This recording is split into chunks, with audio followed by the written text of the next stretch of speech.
Hello everyone, welcome to my channel. My name is Florence. If you're new here, welcome. Hello. This intro. Hello everyone, welcome to my channel. My name is Florence. Thank you for clicking on this video. Today we're going to be talking about why protective styles are bad for you, especially you that are watching this video. So keep watching to know all of these things, and if you haven't subscribed, please go ahead and subscribe. Give this video a thumbs up. And number one reason why protective styles are bad for you is because you don't moisturize. Like in this town now, it's so easy for you to moisturize your hair and haul something like this, but you don't do it. You go like 1 week or more without moisturizing your hair, and then when you're ready to take down the style, you have these knots at the end of your hair that are just evil, because what they ultimately do is that all of the length you've retained, you have to cut it off. You have to like shed it off. Well, not shed it off, actually break it off. Yes, that's more like it. So it just tangles all together. The tips of your hands, like we said it so many times, that the hands of your hair are like precious. They are the weakest, so you have to like take very good care of them. But you don't moisturize, and then the hands, they knot together, they tangle together, especially again if you have split hands. They knot together, and then when you're about to take down, it's a nightmare because you're losing a lot of length that you've gained all through the time of your protective styles. So then what exactly would be the point of the protective style that you just did? So basically they're bad for you because you don't moisturize. You get knots and then you get breakage, and that's bad. I do it too. I'm guilty too, but check yourself. That's basically what I'm saying.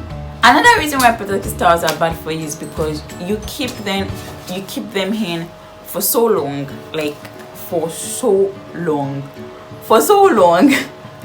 that these long protective styles now lead to a series of events that at the end of the day does not benefit your hair. For example, we shed like 50 to 100 hairs a day, and when you're carrying protective styles, you carry it for 6 weeks, you carry it for 2 months, sometimes you carry it for 3 months, and then you add the accumulation of shed hair for 3 months together. So all over your hair there are shed hairs. So what do you think those shed hairs will be doing? They're going to be tangling with the hair that is not shed, and then all of that tangle is going to lead to a lot of breakage when you're taking it down. A series of events that leads ultimately to breakage that we don't want. Length retention is the goal for protective styles, and if all of these things are happening, it's not achieving the goal. And what then is the point of protective styles for you? Because you're the one that is doing bad things. Another series of events that long protective style cause is that you had a lot of products to hair. Let's say that you're the type to actually moisturize your hair, and there is no knots, but then you moisturize your hair a lot, like every 2 days you do your full course of LOC, and then there's a lot of build up on your scalp, especially if you're a low porosity girl. You have a lot of build up on your scalp, and then there is nowhere for hair to actually come out again. Everywhere is clogged, or your scalp is just dirty and all. You don't wash because, I don't know, for whatever reason, you don't wash your hair even when you have it in for 3 months. God Christ. For 3 months you don't wash it, and then there's just a lot of build up, and there is no healthy space for hair to actually grow. So you're slowing down your hair growth process. Not that your hair is not growing, you're just slowing it down because those hairs have to like struggle and strive to come out of that follicle. And it's just sad because protective styles are supposed to be helping you to retain length, to low manipulation and all of that, but you're doing it wrong. You don't wash your hair for 3 months. Who does that? For 3 months, and then product build up and no hair on the scalp. No, I mean, on the scalp is like the most basic thing that the hair needs to grow, so that also is there. Another series of events that long protective style cause is that when you're in your protective styles for 3 months, you can't exactly deep condition your hair the way you're supposed to. I don't even think I should say much about this, because you know that deep conditioning is key amongst all of these things that we do to our hair. Deep conditioning is key, and then you don't get to do that for 3 months. Girl, people deep condition once every week, and then you go 3 months without deep conditioning. How exactly do you expect that to turn out for you? For that beautiful mane on your head? How exactly? Do you think your hair would actually be happy with you? No, it won't. It will not. Okay, so another thing I would like to say is that, let's say you're the type that moisturizes, and you are in a protective style that has extensions in it. Okay, so you have like braids on, and then you moisturize. What do you think happens? How much of that moisture do you think would actually get into your hair and get to your hands? Because I mean, our scalp produces sebum, and also these ones actually that are close to the hair still getting some nutrient from the scalp, but the ones on your hands, our hair is kinky. So before the sebum travels down that kinky length, especially if the hair is long, it's going to take a long time.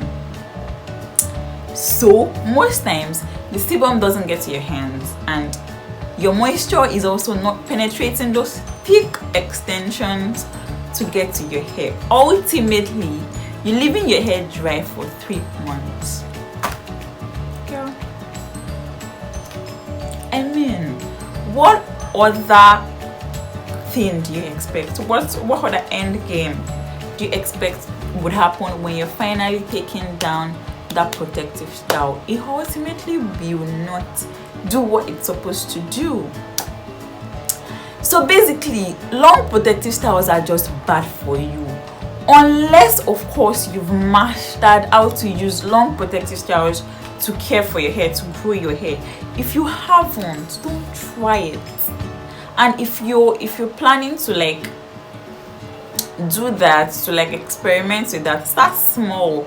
Start with 3 weeks, then go 4 weeks, then go 6 weeks. You know, just start small and make sure that the 3 weeks is working for you, the 4 weeks is working for you, the 6 weeks is working for you before you move on to greater things. So start small, basically. Okay, so the last series of events I'm going to talk about is that you are actually religious with taking care of your hair while it's in a protective style. You wash, so product buildup is not even your problem. You wash your hair.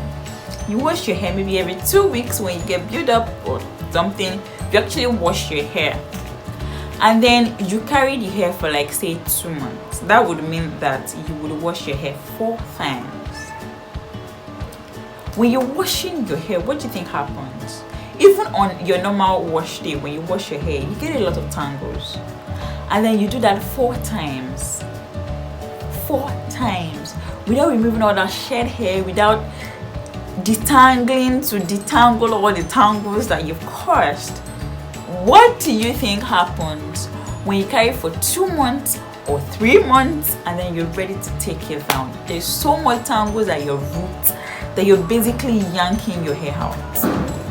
So this protective style has not served its purpose at all.